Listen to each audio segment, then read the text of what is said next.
Ուրեմն այս նույն Մակրոնը, այդ նույն Շարլ Միշելը Արցախի քաղաքական ղեկավարությանը հրավիրել է Սոֆիա, հրավիրել է Եվրոպայի, որպեսզի բանակցեն արցախցիներից իրավունքների, Արցախի ընդհանրապես ճակատագրի մասին, նրանք մերժել են. Но кто не рискует, тот не пьет шампанский.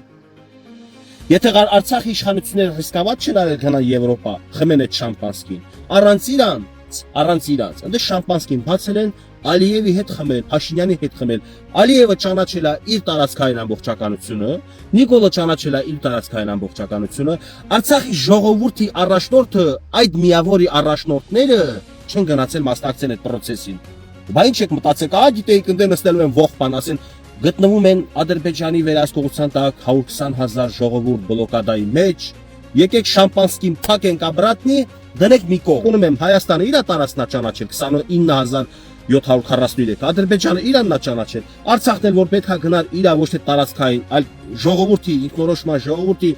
ապագայի Արցախում մնալու ապրելու մասին խոսեն չեն գնացել։